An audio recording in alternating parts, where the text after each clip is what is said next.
Okay, welcome back to the second half of the 9:30 turn 6 of Antietam Glory 3, 160th playthrough of the battle. So we're in the second half of the turn. First half of the turn here wound up being Longstreet, Hayes, and then Jackson, Stewart, and Longstreet. So the majority of the Confederates have moved and provided some good counterattacks over here, particularly on Jackson's front, as well as really doing quite a bit of damage to Sumner's units down here as well. But now it's the back end, and of course, with all those Confederates that have appeared, we're just going to get Union more likely coming out now. So, except for the last Confederate, Stuart. So, Stuart is up here. We see Stuart aligned over here to the just to the east of the Potomac and just to the north of Sharpsburg, kind of threatening the flanks over here. Now, I don't think they're going to really threaten too hard, although they would like to get the artillery up here, potentially shoot up in there. So we will try to get Pelham's guns up there. They will not shoot. Same thing for the attached Jones guns over here as well. They'll be moving. So we'll get them moving. First off, we'll get the cavalry to go 1, 2 into there. Now we can move Jones up, or excuse me, Pelham up. See, Orchard is 2, uphill is 3, so there's going to be 2 points to there. 5 points to there. They can use strategic movement. So it'll be 6, 7, 8 points to get up with them over there. So that puts them squarely on the flanks. They can potentially shoot at Meade over here as well, and cause some havoc. So now we just need to support them. So I think what we'll do is have the other Fitzhugh-Lee come over here. There'll be 1, 2 to there. Then the third one is going to come up with the artillery. 3 for the artillery to there. 4, 5, 6. So they can use strategic movement to get to there. Cavalry will follow. 2, 3 to there, and Stuart will also be there as well. I'm going to bring up some of Hampton's legions here and go 1, 2, 1, 3, 4, like that, and everybody else will be in range. So that provides a pretty good threat here to the Union right flank, and we'll see how they can respond. So I'm going to flip you back over to the overhead, and we'll come back and look who's next. So Hayes, the artillery reserve, that's their second. That's the only other Union that have done anything this turn. So we have them firing up the lines here at most likely Anderson's units, I believe. I think try to go after some of this artillery that's causing havoc. 1, 2, 3, 4, 5, 6. Oh, these guys are disordered already, so they're going to target them. So he's in range 2, 4, 6. Yeah, so it's +0. And let's see, it's going to be down, but it's not far enough to do plunging fire. So it's +4 for strength, and that'll be all. So it needs a 9 with a +4 on the dice. Rolls a 0, so that's a miss. Okay. Next, we will go after with Reserve B, going after them up here. So 1, 5, 6. Same thing. They're a long range, so they're within range. +3 for strength. It's going to be uphill though, -1. So it's going to be a +2 on the dice. 9 with a +2. 5 plus 2 is 7. That is a miss. Their artillery will respond. 1, 2, 3, 4, 5, 6. So it'll be plus 3 for strength. Nothing for range and nothing for plunging fire. So plus 3, 9 or plus 3 on the dice. Roll a 2. That's not a hit. Okay, and that's all for Hayes, because the third one over here, he's still out of range of anybody. Not until Porter gets going will we be able to see them doing anything. Next one, Sumner. Okay, this is where it gets a little bit interesting, because Sumner lost pretty much a total of 2 brigades in the artillery over here, but he still needs to do something over here. So we still have French who can potentially help attack, and we have Richardson who still has Brooke, Meager. Oh boy, that's about it. So they're gonna have to synchronize with somebody. So I think we're gonna try our first combined with Sedgwick and Richardson. They're 2 plus 2 is 4. So they will need a 4 or higher to successfully combine. Roll an 8, so they do. So they can attack together, which is great. So first off, their artillery is going to fire. This guy, 1, 2, he's in range. He's a 4, but he's uphill. So he's going to be -1, so it's just going to be 3. So it's going to be a 9 with a plus 3 on the dice. Roll a 0. That's not going to do it. I think the Richardson battery is going to go up here as well. So that'll be 3 at a range of 3. They're medium. They're okay. Uphill makes it +2. 9 with a +2 on the dice. 7 plus 2 is 9. That is a cohesion test. Artillery will go first. 7 or less. They roll an 8. Wow. That's a huge break for Sumner's troops. They're now disrupted. Second unit underneath them, they're a 6. Need a 6 or less. They roll a 1, so they're okay. So now this gets really interesting here, and we're going to have to think a little bit about how this attack is going to develop with Sedgwick and Richardson, because now these 2 units do not have any artillery to help them out. So here's how it's going to be. These guys are going to go 1, 2 into there. One of these guys, 1, 2, 3 into there, 2, 3 into there. So Sedgwick's units are going against him. Then, and have 1, 2, 3, 4. And then these 2 will go against them. So hopefully they can get a breakthrough. Sedgwick is going to go over with his artillery. Oh, no, it's French. Sedgwick's artillery back there. He shouldn't have fired. Okay, well, we're going to treat him as fired.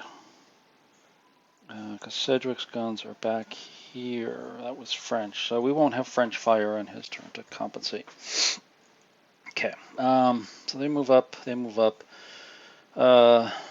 He's going to just shoot over here for 2. And I think Richardson will stay there. Sedgwick, not sure where he'll go yet. Do want to go 1, 2 into there.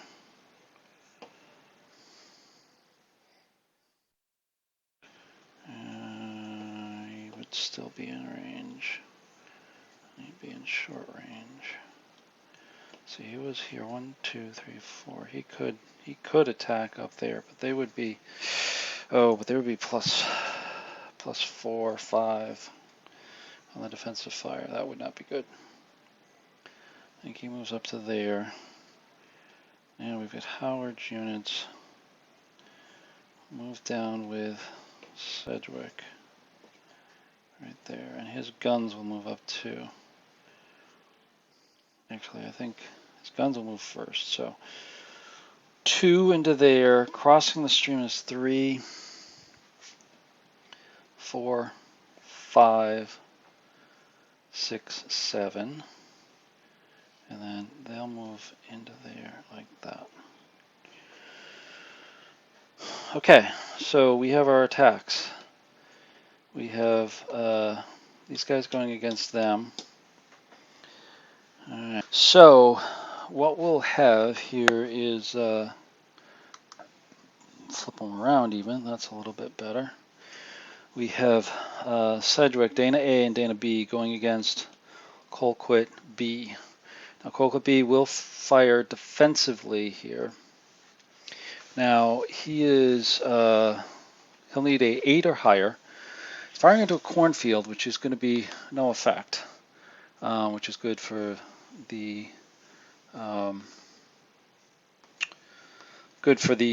Union, and also downhill is no effect as well. So it's just going to be a straight dice roll. He needs an 8 or higher. Rolls a 2, so the attack continues. So we have Dana's group going against these guys. So they are 5 plus 5 is 10 against 3 is it's a 3 to 1, a little higher than a 3 to 1. Cohesions are the same, 7 versus 7, so there's no benefit there. Now terrain, it is up 1 level, so it's going to be -1. So it's 3 to 1. That's +3, and a -1 makes +2. So they need a 5 with a +2 on the dice. 2 plus 2 is 4. Failed. Attackers disordered. They failed to take it. That hill stopped them. So they've got to flip over, and now they've got to do cohesion test to retreat. 6 for the top.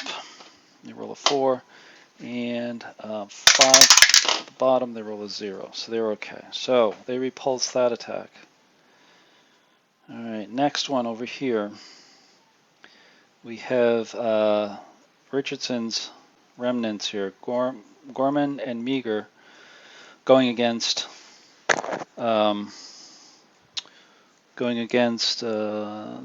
Posey over here. So defensive fire, they need a 8 or higher. They are in open ground.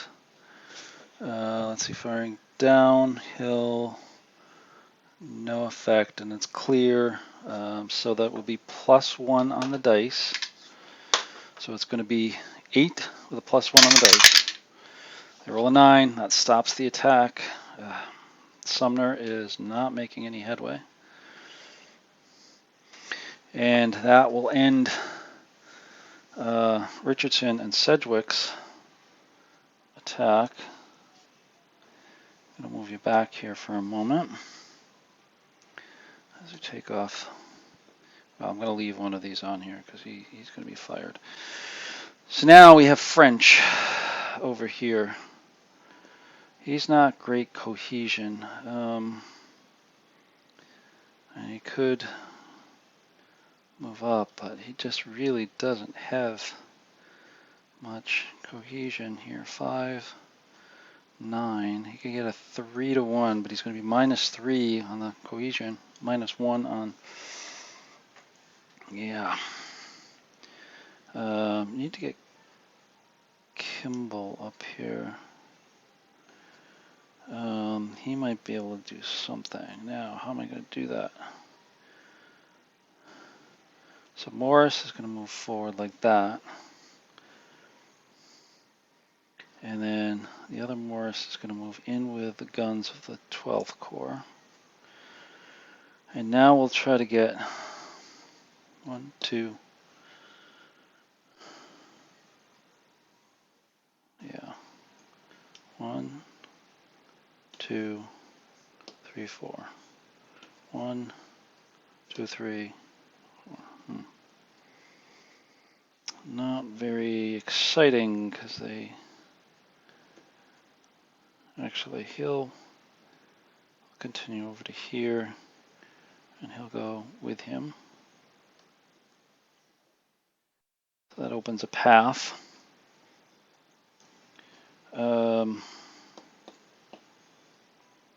1, 2, 3, 4. Yeah, opens a path, but I don't like the path because I can't get. All right, 1, 2, 3, because he's moving through, and then we can't go into there either. All right, so he's going to go 1 to there, and he's going to go 1 to there. Well, that's going to be it. Not great for the Union. There was a little hope there, but it was dashed when Dana's units were crushed. So we've got Sumner again. So let's see what they can do, if anything, now, because they do have a lot of losses. Got Sedgwick over here. Their artillery is in not good position because they'd be firing over them. Potential for they've got to. It's a little bit desperate. So we'll take Richardson first because they're going to have to fall back. They're going to fire over their heads. Hopefully it goes over their heads. 3 for strength. Be uphill, so -1.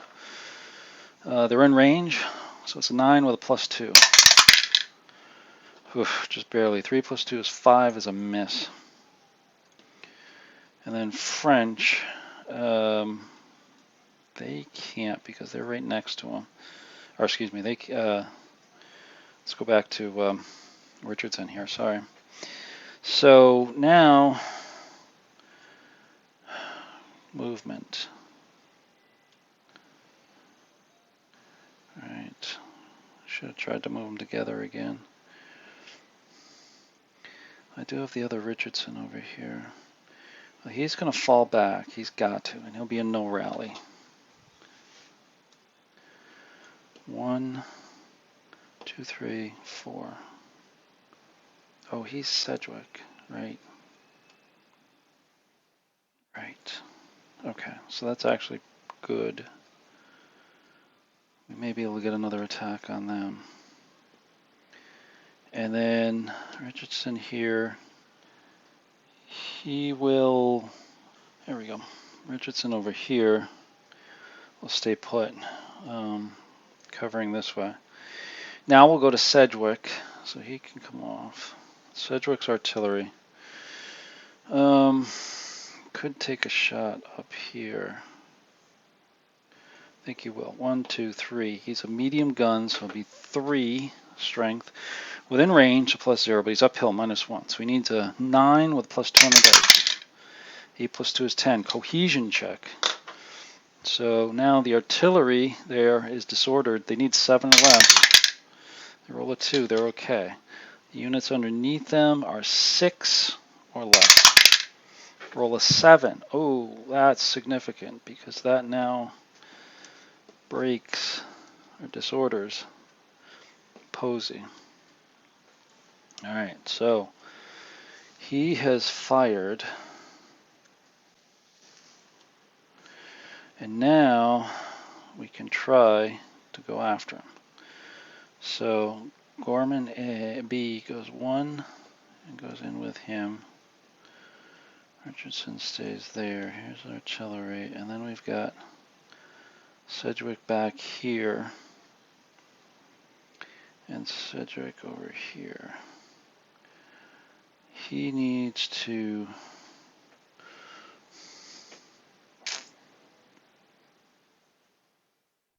like to rally him, but that's impossible. So one of them, this one, will come back into here. And he'll be a no rally.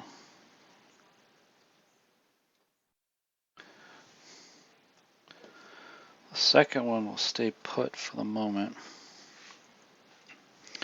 All right, so we've got one attack right here. It's going to be Gorman against Posey. So the defensive fire, again, it's going to be an 8 or higher. It's a -1 for the Confederates and a +1 for terrain, clear terrain. So it's wind up being a 0. So they need an 8 or higher, no modifiers. Roll a 7. Ooh, awful close. So now the attack is going to be 9 against 4. So that's going to be 2 to 1. Going uphill. So 2 to 1 is going to be a +2 on the odds. Now the cohesion is 7 to 5. So it's +2 again. So it's going to be +4. And then it's up slope. So -1. So it's going to be a +3 on the dice. So they need 5 plus 3.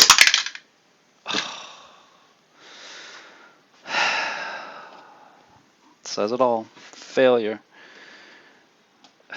Even with demoralized or disordered troops, they can't break through. You can kind of see where this is going.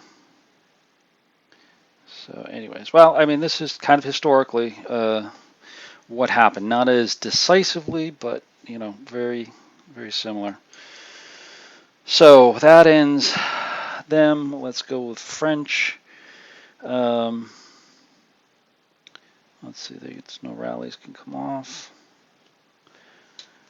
Let's go with French. French can't shoot. Does he want to move his guns? Not really. No place to really move them. Actually, they could move up to there. I think they will, because there's units in there. And say 2, 4. He can go that way, so I don't have to do that. Like that. We'll do that. We'll leave French there. Yeah, he's got them. Got them all there. All right, so there'll be one attack. Again, against them. It's going to be 9 against 3 if possible. So it's going to be 7 for defensive fire. So they need an 8 or higher. They will get a +1 for open ground. So it's going to be 8 with +1 on the dice. Roll a 2, and that's a miss. So now it's going to be a 3 to 1 attack, which is going to be +3. Cohesions are the same, so there's no modifiers. Uphill, though, so it's going to be -1, so it's going to be +2. So again, 5 with a +2 on the dice. Probably could have called that one. Total failure by the Union to carry that height. Again, just shows how tough this battle really was. But that does it in for French, and he is done for the turn. Okay, last AM is going to be Hooker, right there. So Hooker is over here. Now he's got some tough choices here because he's got to get some units recovered and you know, in some sort of defensive position over here as well. So let's see here. I think though we'll start with Doubleday trying to take these guys out. So Doubleday, yeah, but if he moves back, he can get some defensive support.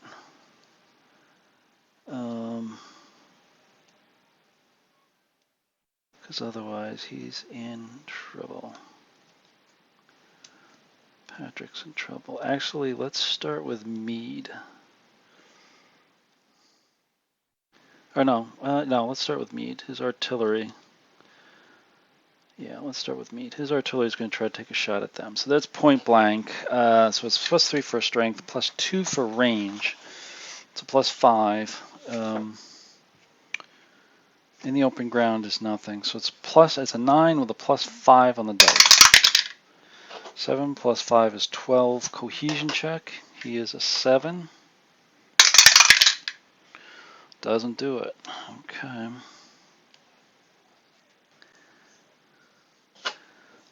So we'll figure out Doubleday in a minute. But I do need to now move, set up some sort of defensive pattern here for him. I think we'll bring him back. He can't move up because they would be overstacked. He's going to try to recover.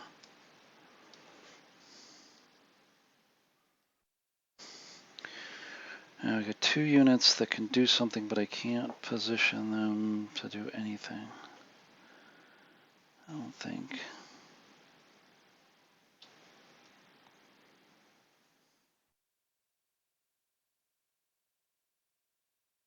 I think Seymour is going to come back. I'm hopeful that he'll recover.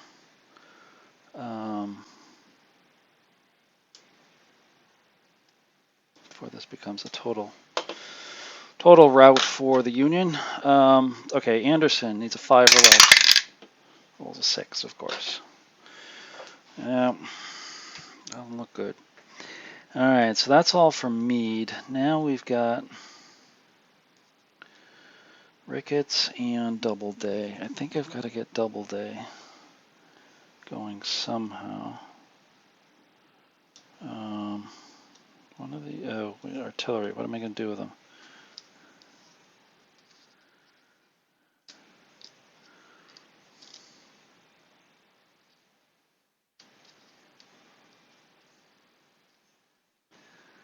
I got to knock out one of these guys. I got to knock off both of them. 2 plus 5. All right. So they're each going to take a shot. I got to hold the line here. At some point, they've got to break. So it's going to be +3.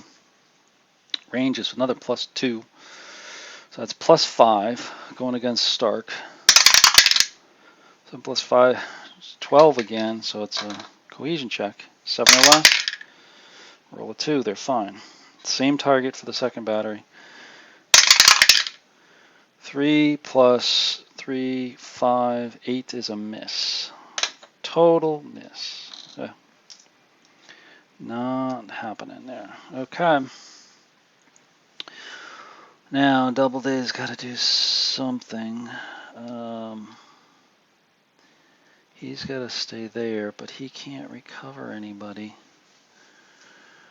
Oh, he lost somebody. All right. He can't move at all in there. He's really stuck. All right, I'm gonna have to go over to Ricketts and actually look to get Ricketts doing something to help support him. So their artillery firing right down the road. Be +2 on the dice, 0 for range, and that's it. So it's be a 9 and +2. +2 is 10, so that's a hit on the artillery. 7 or less, roll a 7. And then the infantry, 7 or less, roll a 4. So they're fine. Okay. So now we've got to shift units here. Hartsov B is going to come over here 2, 4, and he can't really disengage, and these guys need to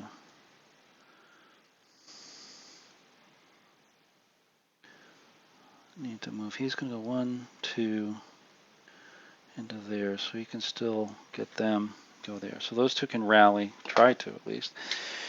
Duryea needs a 5 or less. He succeeds. And then Hartsov A, 5 or less. Rolls a 5. Alright, that's all for Doubleday. Or that's all for Hooker. He's in a pretty precarious position. I feel he's going to lose his guns next turn. But we shall see. So that's it for the turn. Here we go. You can see our withdrawn units up there. Just going to turn the light on. There we go. That's better. All right, so we've got 1 Confederate in the recovery box. He needs a 5 or less to come back on the board. Rolls a 3, so he makes it. So he's going to come back on, and he will go right there in the cornfield back there. Now, we've also got these guys who move down into the recovery, and they'll try to recover the next turn.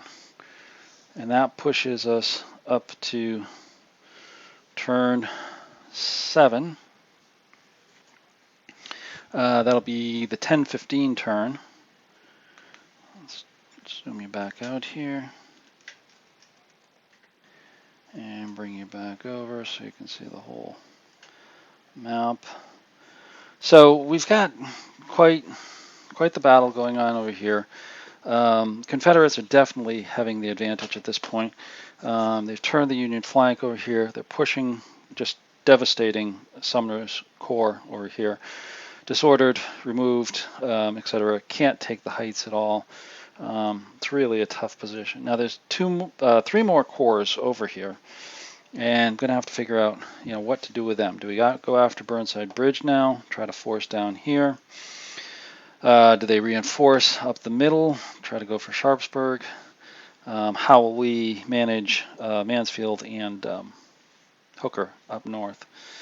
But definitely the Confederates, Lee is in full command of the battle at the moment. So anyways, thanks for joining, and we'll see you on turn 7.